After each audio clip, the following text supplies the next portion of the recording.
Hola a todos, bienvenidos, ¿cómo están? Espero que se encuentren muy bien. En el siguiente video vamos a hablar sobre las principales teorías semiológicas, que es parte de la unidad 2. El tema uno y 2 es la cosmovisión de las teorías de Saussure. El objetivo de la tarea es conocer la visión e importancia de la imagen visual, desde los puntos de vista de varios autores y cómo complementa la estructuración de discursos revelantes mediante el uso de elementos adecuados de composición.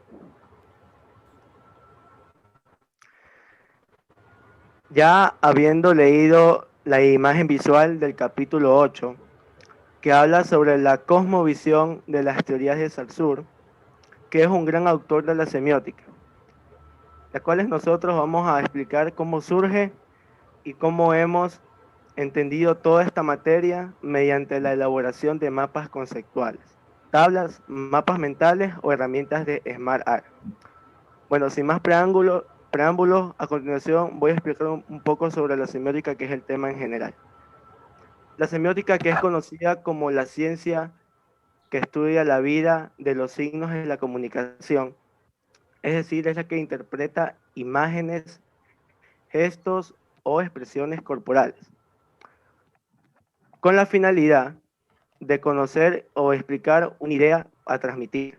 Un ejemplo de ello es cuando asistimos a una exposición de pintura, en la cual automáticamente nuestro sistema visual se activa y gracias a ello nosotros podemos darnos cuenta de la obra en cómo está hecha.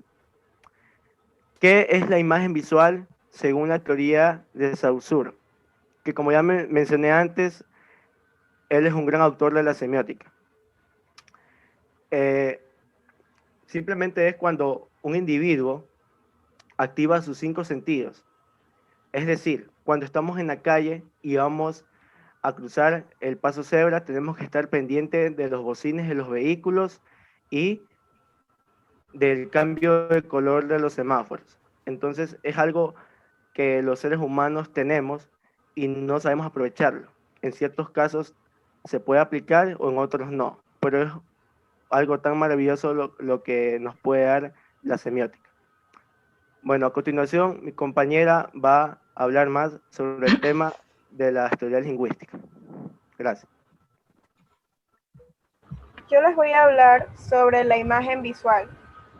Mirando tantas imágenes, todos podemos comprimirlas espontáneamente, pero entender las imágenes no es lo mismo que interpretarlas. La comprensión y la descripción no son fenómenos exclusivos, sino que representan diferentes enfoques de las imágenes. A veces es complementario o más bien asimétrico u opuesto, como se ve en la historia del arte y la fotografía, donde los expertos prefieren la comprensión intuitiva para explicar. En el campo de la semiótica y el estudio de las imágenes puede integrarse en varios aspectos. Las imágenes que vemos y las imágenes que creamos. Los signos íconos suponen la existencia de otras imágenes que no son signos. La visión nos permite captar la realidad del ser y el contacto visual es la forma más común que tenemos de formar ideas sobre cosas y conocer y distinguir sus formas y colores. La verdadera visión es el contacto de sensación en el objeto mismo. Segura de su realidad, la percepción es sin representación, la procede y no la incluye. En el siglo XIX fue Peirce el que volvió a proponer el uso del término íconos en referencia a los signos primarios. Los signos íconos reenvían directamente su objetivo de referencia. La palabra iconicidad o iconismo apunta a la relación que se establece entre un signo visual y el objeto que representa y así producir la comunicabilidad de la imagen. ¿Qué es el iconismo?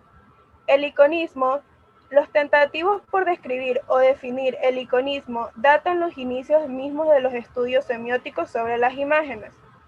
El iconismo como semejanza según Charles Peirce. Él señala que puede ser de tres tipos de signos. El índice, que éste indica en forma directa el objetivo al cual se refiere, el símbolo, que se establece por una convención social, El ícono, que es el signo que se relaciona con su objetivo por razones de semejanza. Las propiedades en posición de Charles Morris.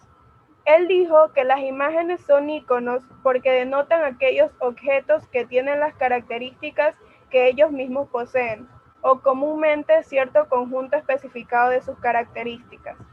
Los estímulos sucedáneos de Humberto Eco. Él dice que para concebir el concepto de iconicidad primaria hay que abandonar la noción de la imagen mental. El iconismo según el grupo M. Ellos dicen que un modelo en general del signo ícono debe tomar en cuenta tres elementos definidos, según la triple relación que existe entre ellos: el significante ícono, el tipo y el relevante. A continuación, mi compañera Maisa. La semiótica como teoría lingüística. Es la ciencia que estudia los diversos signos, los cuales fueron creados por el lingüístico científico Ferdinand de Saussure en el siglo XIX. Es importante mencionar que hoy en día Saussure es conocido como el padre de los signos, es decir, en todo lo que conlleva la lingüística española, destacado por ser un científico y lingüístico. Es importante mencionar que en la antigüedad la manera de comunicar era por medio de los jeroglíficos, lo cual lo podríamos encontrar en las piedras, en los árboles y en la tierra, destacando que eran dibujos, ya que el hombre aún no descubría la escritura. Por ello, se dedicaban a los jeroglíficos. Hoy en día, en la actualidad, podemos decir que existen signos más claros que en la antigüedad. Están como, por ejemplo, el paso peatonal, que lo podemos encontrar en las carreteras, en las calles. También está el signo de no fumar, el cual lo solemos encontrar en áreas prohibidas. También está, por último, el de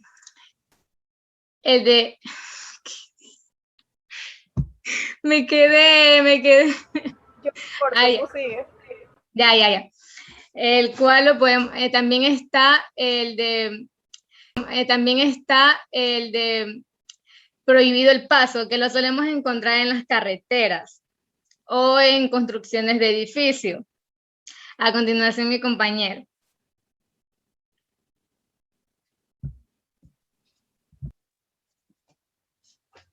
Mi tema es sobre la cosmovisión de la teoría de Saussure. Existe una interrogante: ¿por qué no hacerlo con el lenguaje o con el habla? La respuesta se desprende de las características de la lengua, porque la lengua es un objeto bien definido, localizable en un punto determinado, en la que la imagen acústica se relaciona con el concepto, porque la lengua se puede estudiar separadamente a diferencia del habla.